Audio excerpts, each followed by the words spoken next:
Climate change की वजह से पूरी दुनिया इम्पैक्ट हो रही है। ग्लोबली अगर हम देखें तो 20वीं सदी में 9,632 नेचुरल डिजास्टर हुए, जिसमें से 31% सैलाब थे। 30 million people are affected by unprecedented floods have led to just over 1,200 deaths. 1,000 people killed. A national emergency has been declared.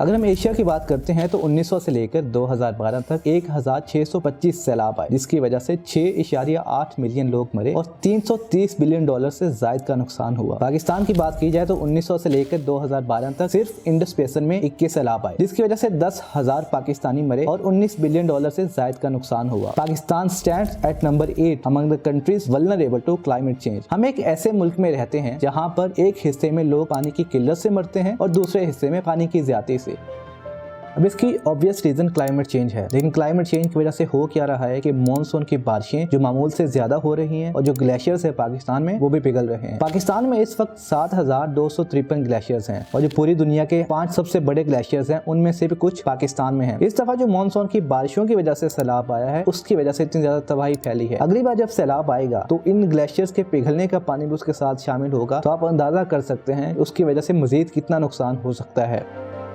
Director general महकमा मौसमियात साहिबजादा खान ने इंकशाफ किया कि उन्होंने 3 माह पहले वज़ीर-ए-आज़म हाउस और जो बाकी मुतल्लिका इदारे थे उनको नोटिफाई कर दिया कि इस दफा जो मॉनसून की बारिशें हैं वो मामूल से थोड़ी सी ज्यादा होंगी और उसकी वजह से सैलाब आने का भी खदशा है। नौशहरा की असिस्टेंट कमिश्नर की तारीफ तो सब कर रहे थे, जो कि करनी बनती भी थी, लेकिन बाकी इलाकों के डिप्टी कमिश्नर्स कहाँ पर थे, उनका रोल किसने प्ले करना था। इस पूरे सिचुएशन में जो हमारे वज़ीर-ए-आज़म साहब थे वो अपना 41 लोगों का दस्ता लेकर कतर पहुंचे हुए थे। जो राजा परवेज अशरफ है वो नायग्रा फॉल पे अपनी हॉलीडेज एंजॉय कर रहे थे। इमरान खान साहब भी कुछ चीप किस्म के ड्रामे कर रहे थे कि पानी में पिशावरी चप्पल पहनकर जा रहे हैं और लोगों को ऐसे दिखा रहे हैं कि वो लोगों के साथ हैं। हमारे मुताबिक ये वो तमाम लोग हैं जो कि इस पूरी सिचुएशन के रिस्पॉन्सिबल थे और इनसे किसी ने सवाल भी नहीं पूछा।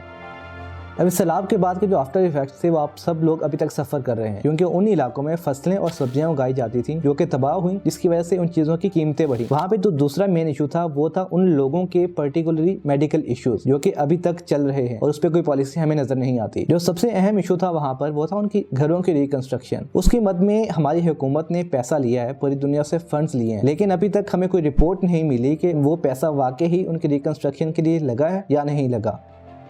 अगर हम एक केस स्टडी की बात करें तो हमारे पास भूटान है। भूटान एक ऐसा मुल्क है जो कार्बन फ्री है, क्योंकि उसका 70% एरिया ट्रीज से कवर्ड है। वो जितनी कार्बन ओमिट करता है उससे ज्यादा एब्जॉर्ब करता है। लेकिन जो इंडस्ट्रियल कंट्रीज हैं लाइक चाइना, यूएसए, इंडिया और जो बाकी भी हैं, वहाँ पर ये पॉसिबल नहीं है। वहाँ पर एक ओनली पॉसिबिलिटी ये है कि जो वहाँ की इंडस्ट्रीज हैं उनको इको फ्रेंडली किया जाए ताकि कम से कम ओमिशन हो कार्बन की। लेकिन अगर हम पाकिस्तान की बात करते हैं तो पाकिस्तान के इख्तियार में नहीं है इसको रोक सके, क्योंकि पाकिस्तान ऑलरेडी कार्बन ओमिशन में 1% से भी लेस कंट्रीब्यूट करता है। तो हमारे यहाँ ये है कि जो हमारा लॉस होता है हम उसको कम कर सके, और वो कैसे हो सकता है कि डैम्स बनाए जाएं। कुछ डैम्स पर्पस बिल्ट इसीलिए बनाए जाते हैं ताकि जब पानी की आपके पास वाफिर मिकदार हो तो फ्लड से रोका जा सके। पाकिस्तान में जो नए डैम्स बन रहे हैं, दयामीर भाषा डैम है या कोई दूसरा भी है, तो भी अभी इसी मकसद से बन रहे हैं कि वहाँ से इलेक्ट्रिसिटी प्रोड्यूस की जाएगी। तो पाकिस्तान को अभी बहुत हद तक जरूरत है कि जो इनका कैनाल सिस्टम है उसको वास्ट करें, और जो डैम्स बनाए जा रहे हैं इसलिए बनाए जाए ताकि उससे जो फ्लड्स हैं उनको रोका जा सके। Stay tune for further informational videos like this.